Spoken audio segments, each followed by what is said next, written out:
Boa noite a todos os nossos ouvintes, espero que estejam bem sintonizados, isto é, sem interferências, a ouvir-nos com boa qualidade, que continuem a ter uma boa noite. Como habitualmente, neste horário, cá estamos mais uma vez, neste Ser Igreja, um Ser Igreja que vai para o ar, ou está no ar, até cerca da meia-noite. Como habitualmente digo, tem a possibilidade de voltar a ver, a ouvir, no canal do YouTube da Diocese de Braga ou também na página da Diocese www.diocese-braga.pt. Também pode ver, se é possuidor de perfil na rede social Facebook, pode aceder ao YouTube e aí partilhar este Ser Igreja na sua rede de amigos. Está a contribuir para a evangelização, para a nova evangelização. No programa de hoje temos um convidado, já não é a primeira vez que aqui vem, é uma pessoa especial e eu direi porquê, o Padre Dr. Carlos Nuno Vaz, aqui responsável pela capelania da Senhora a Branca. Padre Vaz é a minha opinião, e portanto vale o que vale, e eu pedi-lhe que viesse aqui precisamente por causa da minha opinião, é dos sacerdotes que faz as homilias mais precisas e concisas, sem grandes enredos nem floreados. Não é barroco, é um homem do século XXI que fala uma linguagem perceptível e entendível e adequada à liturgia do dia. E faz homilia ao domingo e durante a semana, o que também é notável. Boa noite, Padre Vaz. Boa noite, Carlos, e todos os ouvintes e videntes deste programa.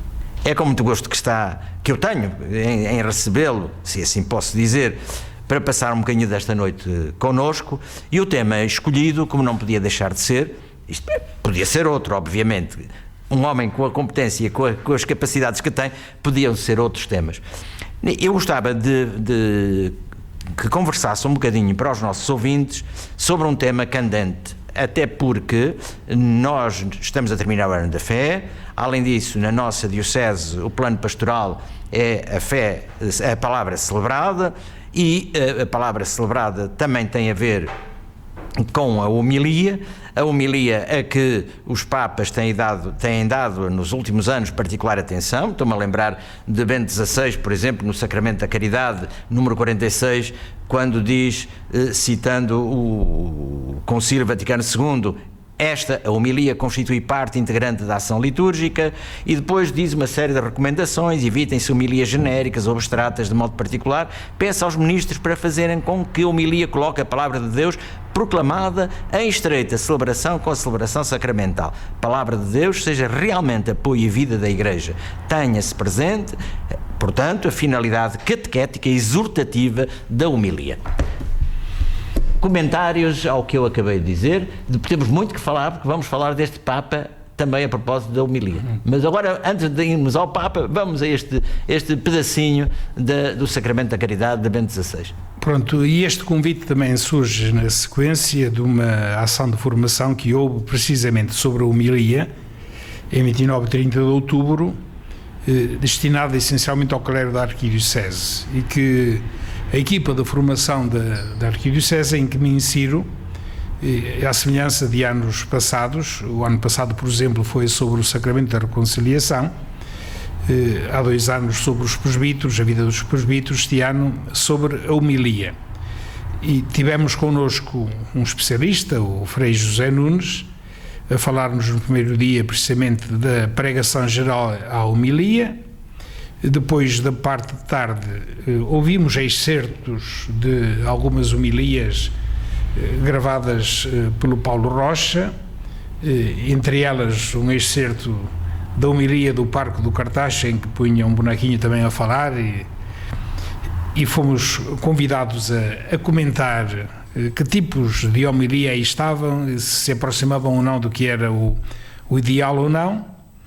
Depois, o mesmo Frei José Nunes proferiu uma nova conferência às 5 da tarde sobre a homilia em circunstâncias especiais, para batismos, casamentos e funerais. E no segundo dia de formação, o Frei Bento Domingues falou-nos de a graça da pregação. e que no fundo é para dizer que a pregação há de ser o exercício para que cada um de nós, primeiro, embebido da palavra de Deus, extraindo dela o que de melhor tem, e é uma palavra de convite à alegria. Somos filhos de Deus, não pode haver motivo maior do que esse para vivermos na alegria, e portanto ele até contrapunha um certo tipo de padres que na sua adolescência e juventude chamavam os padres vinagreiros. E o que é isso? Eu nunca ouvi essa expressão. Era um conjunto de padres que iam fazer certas conferências ou tridos ou novenas para as paróquias, anos 40, anos 50, e chamavam-lhe de vinagreiros porque eram pregações muito azedas, muito azedavam a palavra, muito a insistir no negativo, no medo, a aterrorizar as pessoas, enfim, com o inferno, com as penas, com as penitências, e por isso chamavam-lhe os padres vinagreiros. Não conhecia a expressão. Achei muito gira. Portanto, e no caso concreto, o Frei Bento Domingues, fazendo a exegese de várias palavras da Escritura, notava como momentos fundamentais aquele em que no batismo de Cristo se dá a revelação: este é meu filho muito amado. Escutai. E portanto aí começa uma coisa completamente diferente da pregação de João e do Antigo Testamento, e depois naturalmente nós que somos os filhos muito amados do Pai. E nós temos essencialmente esta verdade de fundo que há de enquadrar e meter todas as outras. E podemos dar já o salto para o Papa. Mas não, antes disso, eu penso que há aqui dois aspectos que referiu, que é a homilia, é algo extremamente importante da celebração da Sagrada Eucaristia. A homilia é importante. Depois vamos ao Papa. A homilia é importante, e eu também intervim no diálogo e disse isso, mas é um dos elementos da celebração. E não podemos também pôr o enfoque especial na homilia, porque se falhar a proclamação da palavra em condições, se uma Assembleia não tiver momentos de silêncio para interiorizar a palavra, se o próprio modo como a palavra é lida ou proclamada não propiciar esses momentos de silêncio, e aqui, passados 50 anos sobre o Vaticano II, e com a primeira grande reforma que foi a da liturgia, e com termos os textos em língua nossa, a maior parte das vezes, infelizmente, a comunicação é frágil. E é frágil fundamentalmente por duas razões. Porque há como que uma vontade de acabar depressa, e há no rosto de quem vai ler ou proclamar o contrário daquilo que está a proclamar. E eu costumo dizer muitas vezes o seguinte: aquela pessoa que está a fazer a leitura, com o seu rosto sério, com os olhos sempre cravados no texto, sem levantar para a Assembleia, sem transparecer do seu rosto a alegria, não é um rosto de gente salva, e que anuncia a salvação, e que anuncia esta graça da misericórdia de Deus. É por isso que eu queria saltar. Portanto, há um preâmbulo à homilia, que acaba de dizer, não é? Há um preâmbulo à homilia que começa pelo acolhimento que se faz no início, começa pela maneira como se introduz o ato penitencial, para que não seja mera rotina e repetição rápida, em que as pessoas rezam a confissão, mas não têm contrição, não pensam sequer nas faltas. Há um momento de silêncio a seguir ao dizer oração, da oração coleta, para que cada um formule as suas intenções nessa Eucaristia. E temos que dizer que, infelizmente, a maior parte dos padres não faz esse momento de silêncio, porque também não aprofundou esses aspectos. Nós temos a liturgia em português, mas se calhar muita gente não leu as instruções gerais do Missal Romano, não saboreou todas essas indicações que são dadas para que haja, de facto, uma celebração como deve ser. E o Carlos e o Fernando, com certeza que observam muitas vezes que a maior parte das igrejas, quer os leitores vão depressa, parece que há um estigma de haver silêncio entre o final da oração e a proclamação da leitura. Parece que está tudo... É verdade, Bento XVI diz que temos que recuperar a liturgia do silêncio, que eu acho que é uma expressão notável. Não, é que o silêncio é absolutamente fundamental para a comunicação. Sem ser homilias, hoje de manhã estive toda a manhã no Bom Jesus, no Congresso de Trento. Há nitidamente autores, digamos... Comunicadores, congressistas, que são doutorados, têm obra publicada, mas são paupérrimos na comunicação. E fundamentalmente porque, pressionados pelo tempo, por um lado, e porque não desligam entre o texto escrito que têm que entregar para as atas, da comunicação oral, reduzida a 20 minutos, e para aquele auditório, não fazem pausas, não respiram em condições, não realçam nas frases aquilo que devem realçar. E este é quase que um vício transversal à sociedade em muitas coisas. Portanto, eu diria, resumindo um pouco o que disse, que a homilia, que é da competência do sacerdote, ou do bispo, do sacerdote, obviamente, mas há toda uma preparação ambiental, espiritual, que passa pelo silêncio, pelos gestos, pela... A homilia faz parte de, não é o mais importante, faz parte da celebração da Eucaristia, que tem dois grandes momentos, a liturgia da palavra e a celebração eucarística propriamente dita. E primeiro temos que ter consciência de, como revelou o Vaticano II e na Dei Verbum, Deus está tão realmente presente na palavra proclamada, como está na hóstia consagrada, como está no sacrário.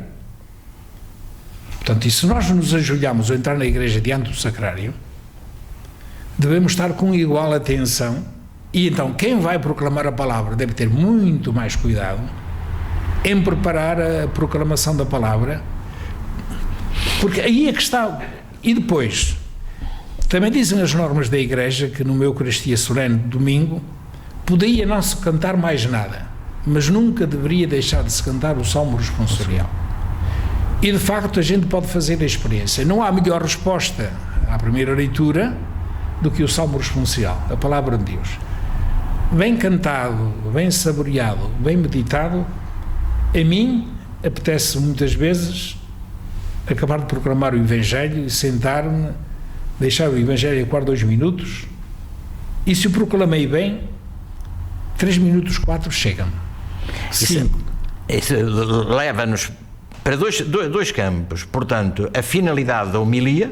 Qual é a finalidade da homilia? A finalidade da homilia é pôr em realce, para aquele momento, a palavra de Deus que foi proclamada. Portanto, não tem sentido nenhum fazer uma homilia que não esteja ancorada, baseada na palavra de Deus. E, naturalmente, para explicar essa palavra de Deus, quanto é possível explicá-la num curto espaço de tempo, eu costumo dizer muitas vezes, eu pelo menos 8, 10 horas dedico a preparar de várias maneiras a homilia, para depois falar 6, 7 minutos. Mas se eu não me alimentar esse tempo todo com leituras várias, com momento de silêncio, oração, e no meu caso concreto eu faço questão de estar na sacristia meia hora antes, e precisamente para entrar em ambiente, aí seguindo um conselho do meu homónimo, eu nome São Carlos Borromeu, que tem uma máxima que diz: se queres ter pão quente, tens que ter a porta do forno fechada. E ter a porta do forno fechada é ter oração mental, é concentrarmos, é fazer momentos de silêncio.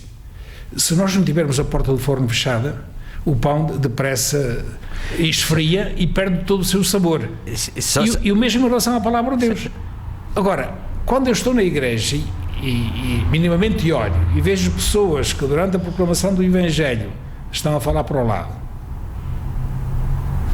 apesar de estarem de pé, e outras coisas mais, que é que a homilia pode acrescentar-se em relação ao que era a palavra pura de Deus, que é o Evangelho, estão distraídos.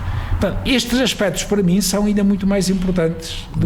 Deixa-me só fazer assim um parêntese, porque citou aí um dos gigantes do Concílio de Trento, São Carlos Borromeu, ele e Dom Frei o Beato Bartolomeu dos Mártires.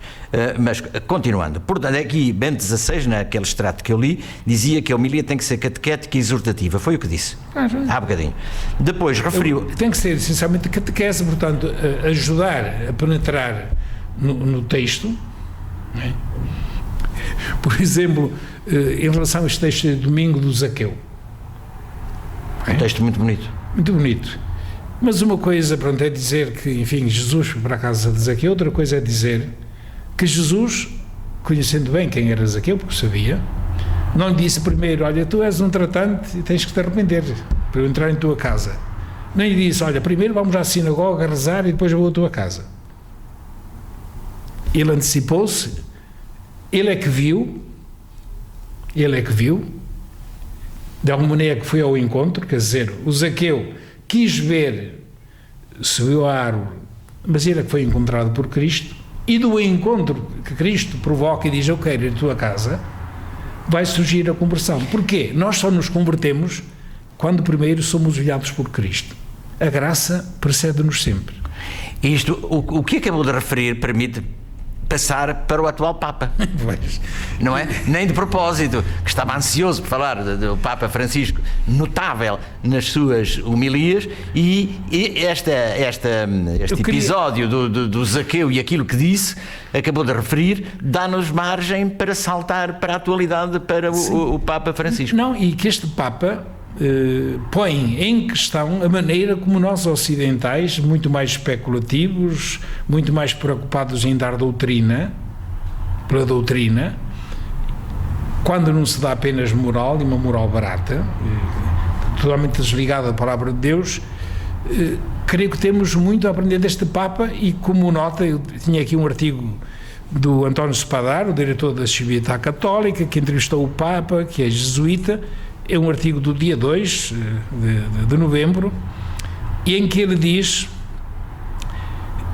o Papa Francisco usa uma linguagem que está longe do paradigma da ideia e da filosofia, e está decisivamente entrelaçado numa narrativa de ligação à vida.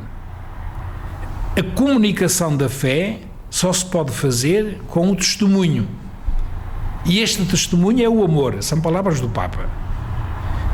A comunicação da fé não se faz com as nossas ideias, mas com um Evangelho vivido na própria existência, e que o Espírito Santo faz viver dentro de nós. Porque é que este Papa insiste tanto na necessidade da oração?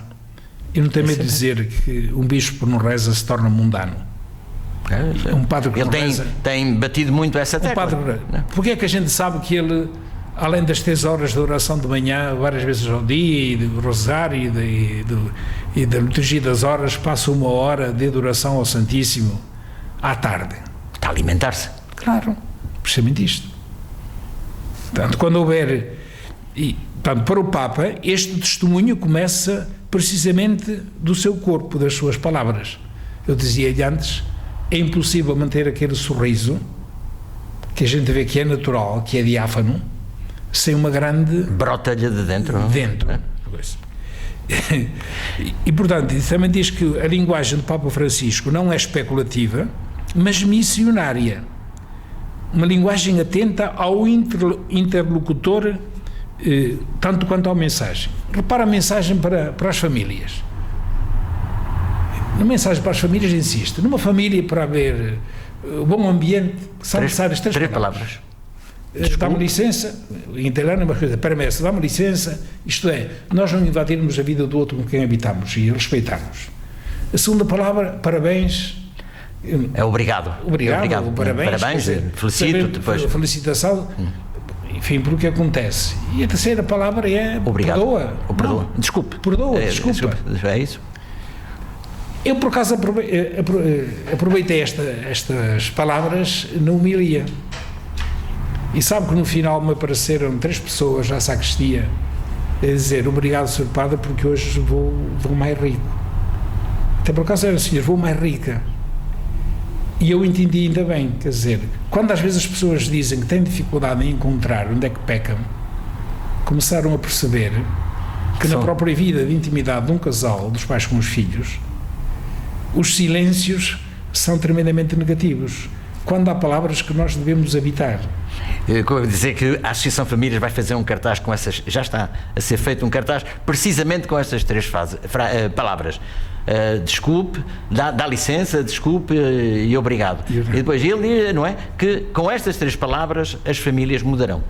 E por isso o Spadaro diz que o Papa, com este, mais do que comunicar, ele cria acontecimentos comunicativos, aos quais quem recebe a sua mensagem participa ativamente, e é essa a sensação que nós temos ao ver a reação daquela multidão em Roma, não é? É que ele fala para a pessoa concreta, não tem raciocínios altamente elaborados, que também é capaz. E depois tem outra coisa, e para mim é um desafio, acho que para todos nós, diz, Bergoglio habita a palavra que pronuncia.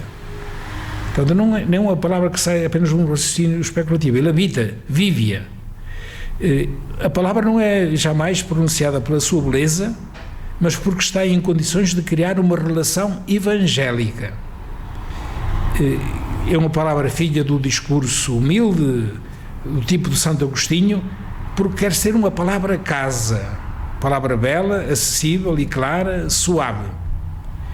E por isso está sempre marcada pela oralidade. Mesmo quando este Papa tem um discurso escrito, com facilidade salta. Exato, muito rapidamente. Porque sabe que tem necessidade de comunicar e de se mostrar, e que é com o corpo todo que se comunica.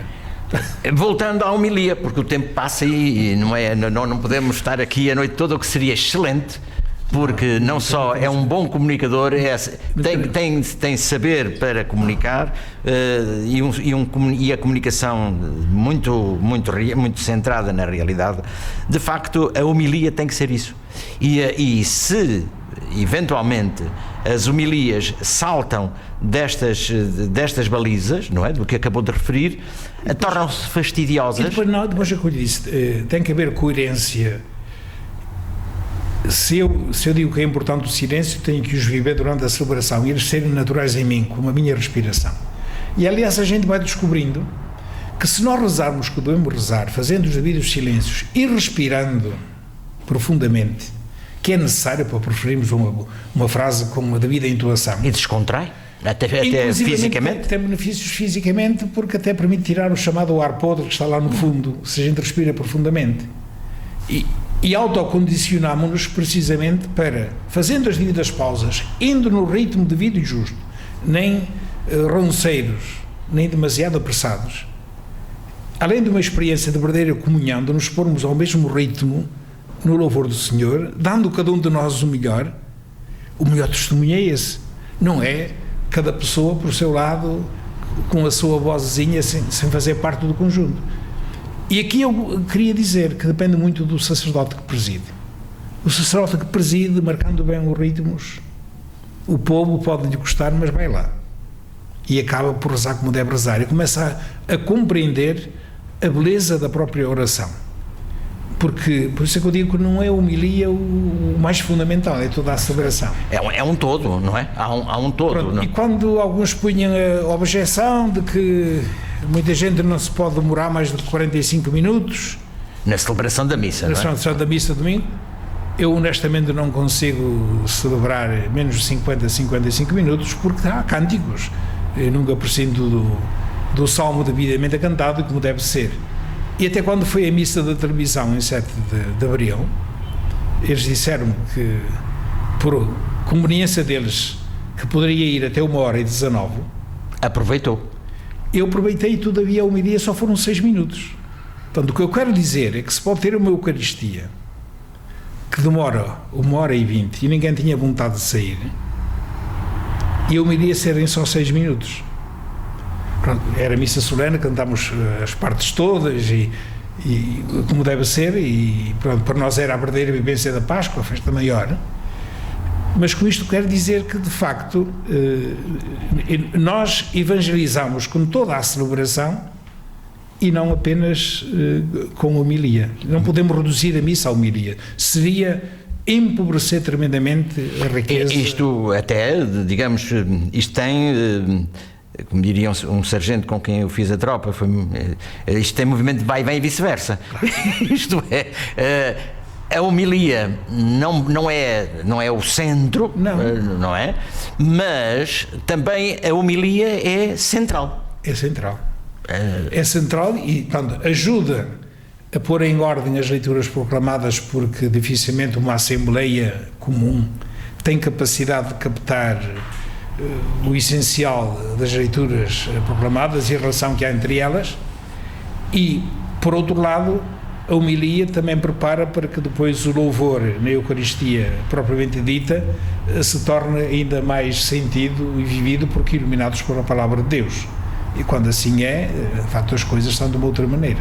Mas eu quis também neste encontro insistir bastante no aspecto de que, não, claro, depois essa contra as homilias feitas por outros e que se vai para lá ler de qualquer maneira, isso não é? Nem que estejam formalmente bem, não estão adequadas àquela comunidade. E se forem mal lidas? E pronto, e se forem mesmo assim deficientemente lidas, etc, etc, etc. Não pode ser, mas na nossa função, celebrar a Eucaristia é um dom, um privilégio que não pode ser utilizado de qualquer maneira, há que cada dia preparar, e sobretudo ao domingo de uma outra maneira. Falou aí de um aspecto, já aqui há uns minutos atrás, mas acho que vale a pena fazer aqui um retorno, que são as homilias dos grandes acontecimentos da vida do cristão, que muitas vezes podem ser extremamente positivas como serem negativas. E eu estou a pensar, não estou a pensar tanto no batizado, enfim, mas estou a pensar na homilia do casamento e sobretudo nos funerais, em que o senhor é especialista.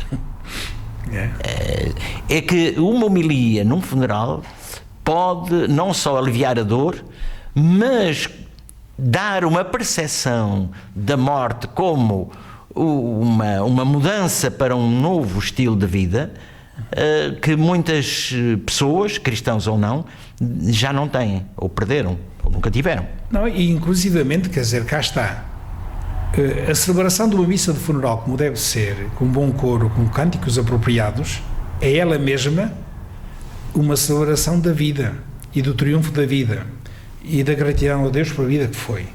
Se depois a palavra proclamada for devidamente enquadrada, tiver em conta a condição das pessoas, mesmo aquelas que não frequentam, mas que vão lá por solidariedade, se sentem interpeladas.